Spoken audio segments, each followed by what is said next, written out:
வைர நெஞ்சம் வைர நெஞ்சம்.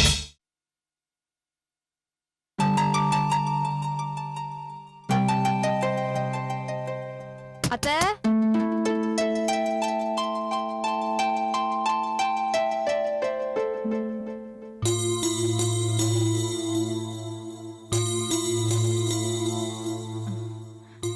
மணி 7:30. இவ்வளவு நேரமா தூங்குன? வைத்தீஸ்வரி,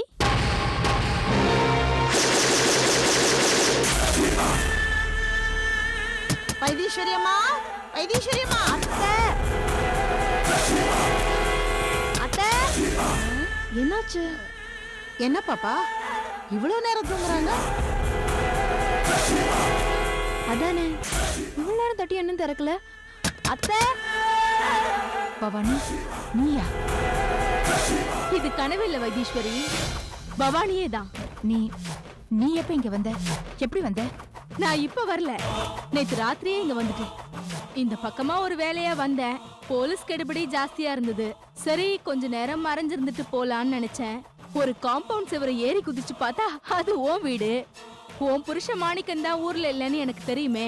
அதான் நைட்டு ஃபுல்லா ரெஸ்ட் எடுத்துட்டு காலையில போலான்னு இருந்தேன். அத்தை, அம்மா, வைத்தீஸ்வரி அம்மா. வரேன் நந்தினி. என் மருமகளும் பாக்கியமும் கதவு தட்டுறாங்க. இப்ப என்ன பண்றது? போய் கதவை தர. உன்னை உள்ள வச்சுட்டு நான் எப்படி கதவு திறக்க முடியும்? ஐயோ, ஏன் இப்படி பதட்டப்படுற? நீ போய் கதவை தர. எப்படி? உன் மருமக கண்ணுல நான் படமாட்டேன், போதுமா?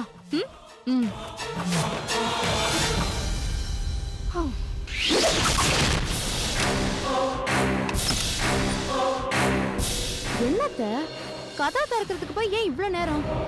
பாத்ரூம்ல ஃபேஸ் வாஷ் பண்ணிட்டு இருந்தேன். அப்படியா? மாமா ஃபோன் பண்ணியிருந்தாரு, அதான் கூப்பிடலான்னு வந்தேன். என்ன சொன்னாரு? ஒண்ணுல, வீட்ல எல்லாரும் நல்லா இருக்காங்களா, சீக்கிரமா வந்துடுறேன்னு சொல்ல சொன்னாரு. ஆஹா, சரி. அப்புறம் என்ன விஷயம்? என்ன விஷயம்னா? ஒன்றும் இல்லை. வேற என்ன விஷயமா வந்திருக்கீங்கன்னு கேட்டேன். என்னத்த, உங்க ரூமுக்கு வரதுக்கு ஏதாவது விஷயம் வேணுமான்னு ஏன் ஒரு மாதிரி பேசுறீங்க? காரணமா?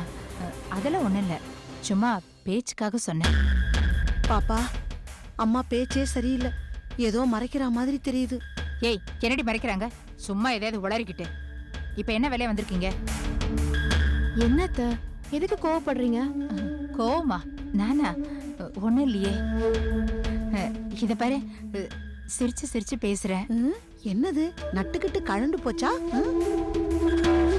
என்னத்த, உங்க முகத்தை பார்த்தாலே ஒரு மாதிரி இருக்கு. என்னாச்சு உங்களுக்கு? நான் நல்லா தான் இருக்கேன். நீ ஒரு ரூமுக்கு போ, நான் கொஞ்ச நேரத்தில் வரேன். ஏமா ரூமுக்கு போ ரூமுக்கு போன்னு விரட்டுறீங்க? சரி, இங்கே இருங்க. எனக்கு என்ன வந்தது? அத்தை, என்னாச்சு உங்களுக்கு? சக்தியை நினைச்சு பயந்துட்டு இருக்கீங்களா? அவ விஷயத்த நான் பாத்துக்கிறேன், நீங்க பயப்படாதீங்க. ஏன் பாப்பா, சக்தி என்ன சவுக்கால் அடிக்கிற மாதிரி கனவு கண்டனே, அதே மாதிரி அம்மாவுக்கும் கனவு வந்துச்சோ என்னமோ? ஒரு கனவு இல்ல. கொஞ்ச நேரம் வாய் முட்டிட்டு சும்மா இரு. எப்ப பார்த்தாலும் தொணன்னு பேசிக்கிட்டு. பாக்கியம், வா நம்ம போலாம். அத்தை ஏதோ குழப்பத்துல இருக்காங்க. குழப்பம் தீர்ந்த அப்புறம் வந்து பேசலாம், வா.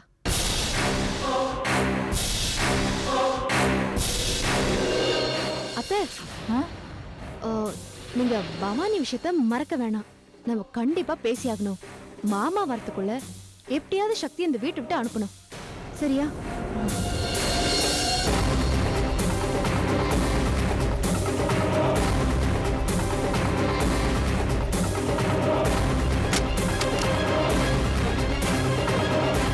பாக்கியம், அத்தை ரொம்ப பதட்டமா இல்ல? எல்லாம் இந்த சக்தி விஷயமா தான் இருக்கும். இது சக்தி விஷயம் இல்ல, வேற என்னமோ இருக்கு. வெயிட் அண்ட் சீ. பாத்தியா, இப்பவே நந்தினி உன்னை பத்தி கேக்குறா. என் நிலைமையை கொஞ்சம் யோசிச்சு பாரு. பயமா இருக்கா வைத்தீஸ்வரி? என்ன பண்றது? 20 வருஷத்துக்கு முன்னாடி நீ பண்ண தப்பு இன்னைக்கு தண்டனையா உன் கண்ணு முன்னாடி வந்து நிக்குது. சிவகாமிக்கு நீ செஞ்ச துரோகம் இன்னைக்கு உன்னை படாத பாடு படுத்துது. அனுபவிக்கணும். இன்னும் நீ அனுபவிப்ப. உப்ப தின்னவ தண்ணி குடிச்சுதானே ஆகணும். சரி, அதெல்லாம் விடு. ஆமா, உன் மருமக நந்தினி எதுக்கு என்ன பார்க்கணும்னு சொல்றா? உனக்கும் எனக்கும் என்ன உறவுன்னு அவளுக்கு தெரியுமா? அதெல்லாம் ஒண்ணும் இல்ல. உன்னை பத்தி ஒரு விஷயமா அவளுக்கு தெரியாது. அப்புறம் எதுக்கு என்ன பார்க்கணும்னு சொல்றா? சொத்தெல்லாம் வைரம் பேர்ல தான் இருக்கு. வைரத்துக்கு அப்புறம் அவன் பொண்டாட்டிக்கு தான் சொத்தெல்லாம் போய் சேரும். அத உன்கிட்ட சொல்லி ஒரு பொண்ணை ஏற்பாடு பண்ண சொல்றா. அந்த பொண்ணை வைரத்தோட பொண்டாட்டியை நடிக்க வச்சு இந்த சொத்தெல்லாம் அவ பேருக்கு மாத்தி எழுதலான்னு சொல்றா. Wow, super idea. சக்தியோட கூட பிறந்த தங்கச்சி தானே நந்தினி? ம்? அப்படி ஒரு அக்காவுக்கு இப்படி ஒரு தங்கச்சி. பின்ன உன் கூட சேர்ந்தா புத்தி எப்படி போகும்? அக்கா தங்கச்சியே பிரிச்சுட்டியே. கேடி வைத்தீஸ்வரி நீ. தங்கச்சினா நந்தினி மாதிரி தான் இருக்கணும். உலக தங்கச்சிங்க எல்லாருக்கும் இவ ஒரு பாடம். ஞாபகம் இருக்கா? பல வருஷத்துக்கு முன்னாடி நீ இந்த வீட்ல காலடி எடுத்து வச்சப்போ நீயும் இந்த நந்தினி மாதிரி தான் இருந்த. அப்ப நீ எப்படி தப்பு பண்ணியோ அதே தப்பதான் இப்போ உன் மருமக நந்தினியும் பண்றா. அப்படியே இவ உன் ஜெராக்ஸ். அதெல்லாம் உனக்கு தேவையில்லாத விஷயம். உன்னால வைரத்துக்கு பொண்டாட்டியை நடிக்கிறதுக்கு ஒரு பொண்ணை ஏற்பாடு பண்ண முடியுமா முடியாதா? ஏய், முடியாதுன்னு நான் சொன்னனா? நீ கொடுக்க வேண்டியதெல்லாம் கொடுத்துட்டா ஏற்பாட்டை நான் பண்ணிடுவேன். அதான் எனக்கு தெரியுமே. பணம் தானே தரேன். முதல்ல பொண்ணை ஏற்பாடு பண்ணு. ஏற்பாடு பண்ணு. அப்புறம் என்ன, கிளம்பு. யாராவது பார்த்தா பிரச்சனை ஆயிடும். நான் போறேன், நீ போ. நீ எப்படி போவ? கீழே சக்தி இருக்காளே. வந்தவளுக்கு போறதுக்கு வழி தெரியாதா? நீ போ. தயவு செஞ்சு யார் கண்ணிலே படாம போ. என்ன? என்ன வைரத்துக்கு முதல் பொண்டாட்டியா நடிக்க ஒரு பொண்ணை ஏற்பாடு பண்ணணும், அவ்வளவுதானே? பண்ணிடுவோம். வைத்தீஸ்வரி, இவ்வளவு சீக்கிரத்துல நீ மாட்டுவேன்னு நான் எதிர்பார்க்கல. ஏன்பா, உங்களுக்கு கொஞ்சமாவது அறிவு இருக்கா? நீங்க பாட்டுக்கு ரூம்குள்ள பாம்ப விட்டீங்க. நானும் பயத்துல பேசி தொலைச்சிட்டேன். உங்க அப்பா எந்த காரியத்தை தான் உருப்படியா பண்ணிருக்காரு? இவ்வளவு நாள் மகேஸ்வரன் மாமா கிட்ட வைராகி காரின்னு வாங்கி வச்சிருந்த பேர் போச்சு. ஆமா, பெரிய யூனிவர்சிட்டி சர்டிபிகேட்டு. மகேஸ்வரி, உங்க அம்மா இருக்காள, அவளை விடு. அவ எல்லா காலத்திலும் எப்பவும் என்ன புரிஞ்சுக்க மாட்டான். நீ மாமா என்ன புரிஞ்சுக்கல. உங்க அப்பா எதை பண்ணாலும் அதுல ஒரு அர்த்தம் இருக்குமா? என்ன அர்த்தம்? இவ்வளவு நாள் நீ எப்படி இருந்த? எங்க முன்னாடி பேசிக்கிட்டு மகேஸ்வரம் முன்னாடி வாய் பேசாம நடிச்சுக்கிட்டு இருந்த. நீ எங்க கூட பேசுறது என்னைக்காவது ஒரு நாள் ஏதாவது ரூபத்துல தெரிஞ்சா என்ன ஆகும்? அதை விடுங்க. மாப்பிள்ளை என்ன சொல்லிருக்காரு? எங்களுக்கு தர 2 கோடியை தவிர்த்து உனக்கு தர 1 கோடிக்கு மனசு மாதிரி கல்யாணம் பண்ணிக்கணும்னு சொல்லிருக்காரா இல்லையா? நீ கொஞ்சம் கொஞ்சமா மனசு மாறிட்டு இருக்கேன்னு புரிய வைக்கிறதுக்காகத்தான் இந்த பாம்பு அதிர்ச்சி வைத்தியம். புரியலையா? எந்த காலத்துல உங்களுக்கு புரிஞ்சிருக்கு?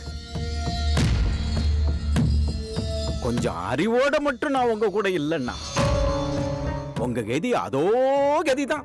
போதும், ஓவரா பேசாம விஷயத்துக்கு வாங்க. பேச விட மாட்டிய நீ. சரி, மகேஸ்வரி கொஞ்சம் கொஞ்சமா மாறிக்கிட்டு இருக்கான்னு மாப்பிள்ளைக்கு எப்படி புரியும்? வாயை திறந்து பேசினா தானே தெரியும். திடீர்னு மாப்பிள்ளை முன்னாடி நின்னு பேசிட்ட மாமான்னு சொன்னா பணத்துக்காக பிடிவாதத்தை விட்டுட்டு பேசின மாதிரி ஆயிடாது? இப்ப பாம்பை பார்த்த பயத்துல மகேஸ்வரி பேசிட்டான்னு மாப்பிள்ளை மனசுக்கு தெரிஞ்சு போச்சு. எப்படி நம்ம ஐடியா? ஏங்க நீங்களா இப்படி யோசிக்கிறீங்க? சாட்சாத் நானே தான். என்னால நம்பவே முடியலங்க. எப்படியோ அந்த 3 கோடி ரூபாய் டாக்குமெண்ட் மட்டும் நம்ம கைக்கு வந்துட்டா இதுக்கெல்லாம் விடிவு காலம் பிறந்துரும்ல. இப்ப 3 கோடி இல்ல, மகேஸ்வரிய கல்யாணம் பண்ணிக்க போற மாப்பிளைக்கு கொடுக்கற 25 லட்சத்தை சேர்த்து 3.25 கோடி. 3.25 கோடி நம்ம கைக்கு வரணும்னா மகேஸ்வரி மாப்பிளை பார்த்து அந்த ரவியை கல்யாணம் பண்ணிக்க சம்மதிக்கணும். மகேஸ்வரி, மகேஸ்வரி, இந்த பாருமா, அம்மா சொல்றது கேளுமா. ஒரு பேச்சுக்காகவாது மகேஸ்வரன் கிட்ட போய் மாமா ரவியை கல்யாணம் பண்ணிக்கிறதுக்கு நான் சம்மதிக்கிறேன்னு சொல்லுமா. ஆமாம்மா. ஏன்டி திடீர்னு மனசு மாறுற? இந்த பாரு, முதல்ல டாக்குமெண்ட் நம்ம கைக்கு வரட்டும், மத்தத பத்தி எல்லாம் அப்புறம் யோசிக்கலாம். என் பொண்ணு யோசிக்கிறான்னா சம்மதம்னு அர்த்தம்.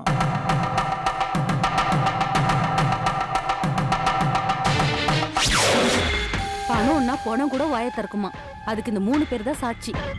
பாம்புன்னு உடனே வாயை திறந்துட்டா மகேஸ்வரி 3 கோடிக்கு 3 பேரும் சேர்ந்து எப்படியெல்லாம் பிளான் பண்றாங்கன்னு பாரு. அத்தை, நமக்கு நல்லது நடக்கணும், அவ்வளோதான். பேசவே மாட்டேன்னு பிடிவாதம் பிடிச்சிட்டு இருந்த மகேஸ்வரி இப்ப பேச ஆரம்பிச்சிட்டா. பணம்னதும் யாருக்கும் தெரியாம அப்பா அம்மா கிட்ட மட்டும் பேசிட்டு இருந்த மகேஸ்வரி இப்ப எல்லாரும் முன்னாடியும் பேச ஆரம்பிச்சிட்டா. இதுவே நமக்கு பெரிய சக்சஸ் தானே.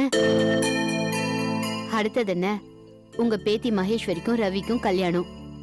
கூடிய சீக்கிரமே உங்க பேத்திக்கு உங்க மருமக கல்யாணம் பண்ணி வைக்கிறாளா இல்லையான்னு பாருங்க. ஆனந்த கண்ணீரோட அட்சதை போட்டு வாழ்த்துதான் போறீங்க.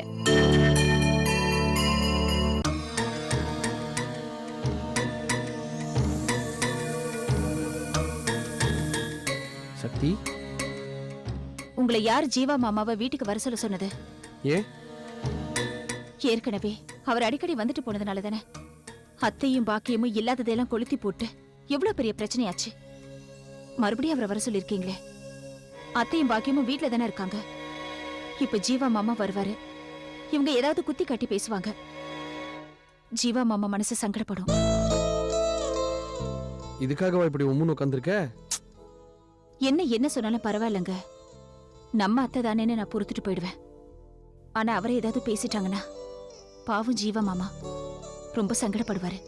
இது பாரு சக்தி, நான் ஜீவாவை நம்ம பாத்துக்கு வர சொன்னதே இந்த பிரச்சனைக்கு ஒரு முடிவு கட்டுறதுக்கு தான். ஏன் முன்னாடி அவ உன்னையோ ஜீவாவையோ ஏதாவது பேசட்டும், அப்புறம் பாரு உன் ஆத்துக்காரு என்ன பண்றேன்னு. இப்போ நீ என் கூட ஹாலுக்கு வர, ஜீவா மாமா வந்ததும் அவரோட ஜெயிலுக்கு போய் விஜய பார்த்துட்டு வரேன் அப்படின்னுட்டு சித்தி பாக்கியம் முன்னாடியே கிளம்பி போறேள். அவ ஏதாவது பேசட்டும், அப்புறம் இருக்கு. என் வீட்டுக்காரரா இவ்ளோ தைரியமா பேசுறது? எல்லாம் நீ பக்கத்துல இருக்கிற தைரியம் தான், வேற ஒண்ணும் இல்ல. வாசிக்கிறோம் போலாம்.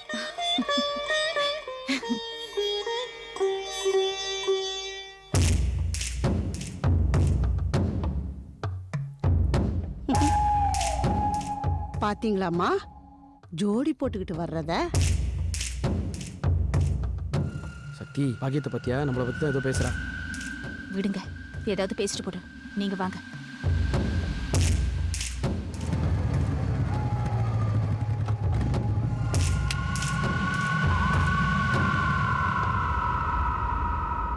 வாங்கோ ஜீவா மாமா.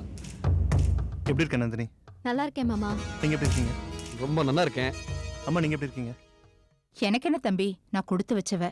2 மருமகளும் கூட என்ன நல்லா கவனிச்சுக்கிறாங்க. அப்புறம் எனக்கு என்ன குறை? தப்பா நினைக்காதீங்க, உங்க 2 பேருக்கு நடுவில் எந்த பிரச்சனையும் இல்லையே. சேச்சா, அதெல்லாம் ஒண்ணுமே இல்லை ஜீவா. என்ன நடுவில் கொஞ்ச நாள் திசை மாறி போயிட்டேன். யாருமே நன்னா இருக்கக்கூடாது, குடும்பமா சேர்ந்து வாழக்கூடாதுன்னு கேவலமா யோசிக்கிற மனுஷாலோட சேர்ந்துட்டு நானும் கொஞ்சம் தப்பா யோசிச்சுட்டேன், புத்திக்கிட்டு போயிட்டேன். ஆனா இப்பதான் புரிஞ்சுட்டேனே, அந்த மாதிரிலாம் யோசிக்கிறவா மனுஷாலே இல்ல, ரொம்ப கேவலமானவா அப்படின்னுட்டு. அது மட்டும் இல்ல, பொண்டாட்டி தான் எல்லாமே இன்னும் புரிஞ்சுட்டேன். அதனாலதான் இப்பெல்லாம் சக்தி பேச்சை கேட்டுட்டு ரொம்ப ஒத்துமையா சண்டை சச்சரவு இல்லாம நிம்மதியா இருக்கேன். இதே ஒத்துமையோட நீங்க எப்பவும் இப்படியே இருக்கணும். மாமா, அத்தை கூட உங்ககிட்ட மன்னிப்பு கேட்கணும்னு ரொம்ப நாளா சொல்லிட்டு இருக்காங்க. ஆமா தம்பி, தெரிஞ்சோ தெரியாமலோ அன்னைக்கு நீங்க வீட்டுக்கு வந்தப்ப என்னென்னமோ கேட்டுட்டேன். அதனால சக்திக்கும் சங்கடம், உங்களுக்கும் சங்கடம்னு தெரியும். என்னை மன்னிச்சிருங்க தம்பி. பரவாயில்லைங்க, அன்னைக்கு இருந்த சூழ்நிலை அப்படி. இது எல்லாத்தையும் ஒரு கெட்ட கனவா நினைச்சு மறந்துடுவோம். சக்தி, உனக்கு ஒரு விஷயம் தெரியுமா? இன்னைக்கு ஜீவா மாமாக்கு ஃபோன் பண்ணி நம்ம பாத்துக்கு வர சொன்ன போது அவர் முதல்ல தயங்கினாரு. அப்புறம் நான் தான் சொன்னேன், எதை பத்தியும் கவலைப்படாம நீங்க எங்க ஆத்துக்கு வாங்கோ, உங்களை யாரும் எதுவும் சொல்ல மாட்டா. சக்தியும் உங்களையும் சேர்த்து வச்சு பேசினவாள்லாம் அறிவில்லாதவா, முட்டாள், மூளை இல்லாதவா அப்படின்னு சொன்னேன். அது மட்டும் இல்ல, இது என் வீடு, இங்க யார் உங்களை என்ன பேசினாலும் அவளை நான் பாத்துக்கிறேன் அப்படின்னுட்டு அவரை சமாதானப்படுத்தினேன். அதுக்கப்புறம் தான் நான் பாத்துக்கு வந்தாரு. விடுங்க மாமா, பழசெல்லாம் பேசிக்கிட்டு. புரியாதவளுக்கு புரியணும் இல்லையா? எல்லாருக்கும் புரியுது. நல்லதா போச்சு. சக்தி, டைம் ஆச்சு, போலாமா? நான் கிளம்பட்டுமாங்க? என்ன சக்தி இது, ஜெயில போய் உன் தம்பியை பார்க்க போற, அதுவும் மாமாவோட போற, என்னது கேட்டு போயிட்டு வா. அத்தை, விஜய் கேஸ் விஷயமா நானும் ஜீவா மாமாவும் வெளியில போறோம். போயிட்டு வரட்டும் அத்தை? சக்தி, நான் தான் போயிட்டு வாங்கன்னு சொல்லிட்டேனே, அதுக்கப்புறம் ஏன் போய் சித்தியாண்ட கேட்டு இருக்க?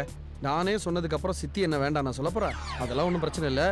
நீங்க நேரா ஜெயிலுக்கு போய் விஜயை பார்த்துட்டு அங்கேருந்து அப்படியே கோர்ட்டுக்கு போயிடுங்க. ஏன்னா இன்னும் 15 நாள்ல விஜய்க்கு ஜாமீன் கிடைக்கும்னு கோர்ட்ல சொல்லியிருக்காளோ இல்லையோ, அது பார்த்துருங்க என்னன்னு. ஏன்னா கண்டிப்பா விஜய் வெளியில வந்தாகணும். அப்புறம் ஜீவா, நீங்க எல்லா வேலையும் முடிச்சுட்டு பொறுமையா, ராத்திரி லேட் ஆனாலும் பரவாயில்ல, பொறுமையா எல்லா வேலையும் முடிச்சுட்டு வந்தா போதும். ஒன்னே ஒண்ணுதான், சக்தி எதுவுமே சரியா சாப்பிடல. போற வழியில ஒரு நல்ல ஹோட்டலா பார்த்து அழைச்சிட்டு போய் அவளை சாப்பிட வச்சு அதுக்கப்புறமா கூட்டிட்டு போங்க. ஓகே வைரம், நான் பாத்துக்கிறேன். போயிட்டு வரேன் மாமி. பாக்கியம் போயிட்டு வரேன். நந்தினி வரேன். வரேன் அத்தை. வழி அனுப்பிட்டு வந்துடலாம் வாங்க.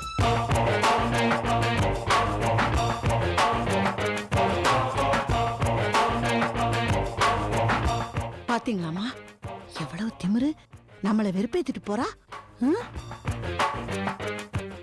சீக்கிரம் வந்துரு. சக்தி, வைரம் பேசுனதும் உங்க அத்தையோட முகமே இறுகி போயிடுத்து.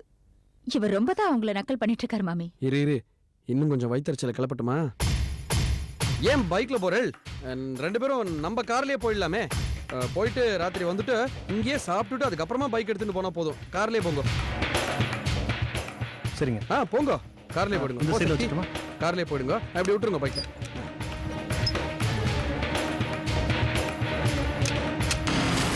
போயிட்டு வாங்க. வரேன் மாமி. வாமா. வரோம் மாமி. வர வைரம், பாய்.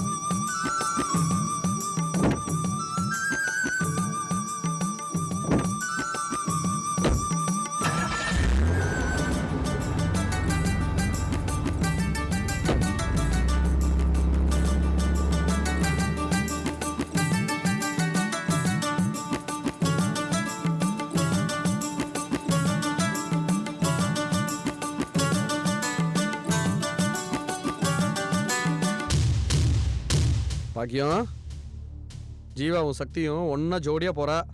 மனசுக்குள்ள குருகுருன்னு இருக்குமே.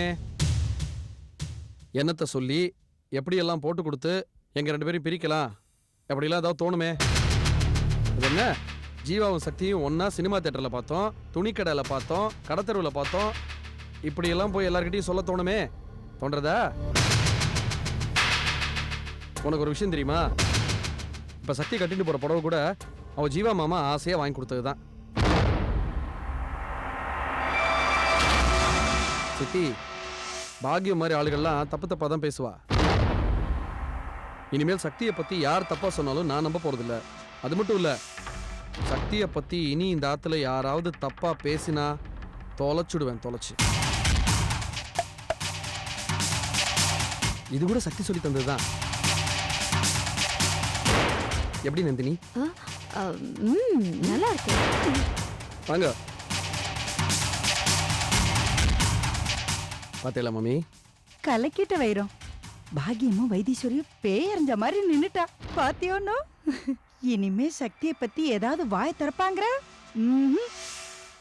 இதே இடத்துல தானே மாமி சித்தி முன்னாடியும் பாக்கியம் முன்னாடியும் சக்தியை சந்தேகப்பட்டு நானே தப்பா பேசிட்டேன். அதுக்கெல்லாம் பரிகாரம் தான் மாமி இது. இனிமேல் யார் முன்னாடி நான் சக்தியை விட்டு கொடுக்கவே மாட்டேன். அதுல நான் தெளிவா இருக்கேன்.